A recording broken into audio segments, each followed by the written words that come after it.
the characters. So you all would mostly know who the characters are in the Loud House television show and how each and every one of them is identified by personality and hobbies of those who are meant to be.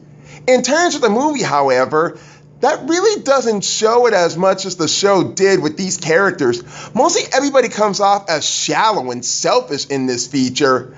I know the show did some mean-spirit cases in some episodes, but the movie seems not to care about these characters. Let's start off with the main character of the show, Lincoln Loud. What I get from this kid is that he's an outcast. Typical in the show, he's like the Charlie Brown of the family. He cares for his family. He always puts his sisters before himself, and he is always loved. But here's the problem with him. In the movie, he comes up as a whiny, self-loathing brat that I don't even care for him. I might be a bit too harsh with the kid, but he constantly comes off as shallow because he wants some recognition for being special as his sisters. But doesn't he already have something to offer for being special? However, when he and his family come to Lock Loud, Lincoln becomes happy to become the duke that he wants more, and at the point where he becomes gullible. After destroying the town, he is put in a conflicting scenario where he would have to choose to either go back to Royal Woods and be the kid who never had anything to offer, or stay in Lock Loud as the duke to be loved by all while taking on bigger responsibilities. As for his family, they really don't do much to help out with the feature. Their purpose is to show off their skills and get much in the spotlight than their brother. I know they really care for Lincoln, but it's too bad that it doesn't help with the picture, whether it's the bossy elder sister Lori, the bubble-headed Lenny, the rock star Luna, the jokester Luann, the prideful Jacqueline, the mysteriously emo Lucy, the tomboy Lana Loud, the egotistical pretty girl Lola, the intelligent absent-minded Lisa, the baby soon to be Tyler Lily, and the parents Rita and Lynn Sr. Lincoln's family don't have much to offer for the feature, but what some can offer, they can make this chaos trip amusing. Well, kinda. They're the two newer characters of the movie, but one is the saving grace and the other is a chaotic curse.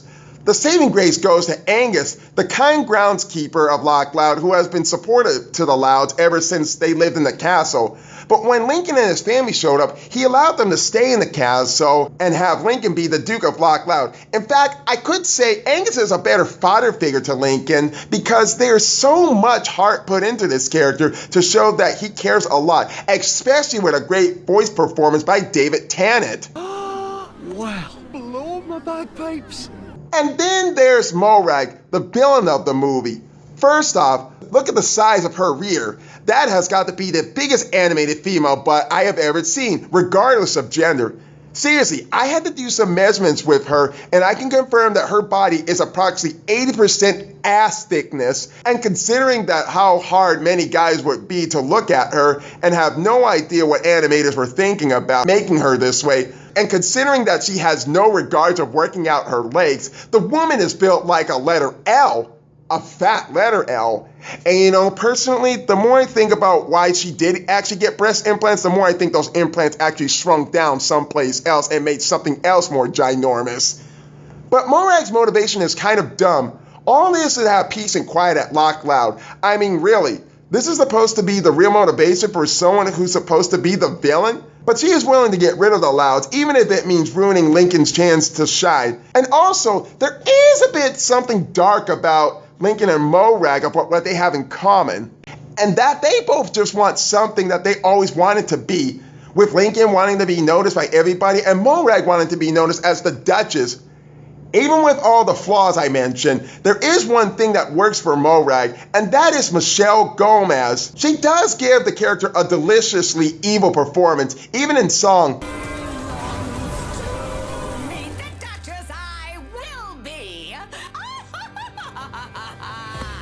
As for any other characters from the show, you do get some small appearances from Lincoln's friend Clyde McBride and Laurie's boyfriend Bobby, but their roles are completely pointless to the plot, where Clyde could actually not be in the movie to help Lincoln solve his problem, when Lincoln could have actually thought of this without him. Seriously, we don't need to have Clyde in everything. And with the other being said, with Bobby, he really didn't add much to the movie, because he appears in the beginning and in the very end when he arrives in Scotland as a bad forced joke.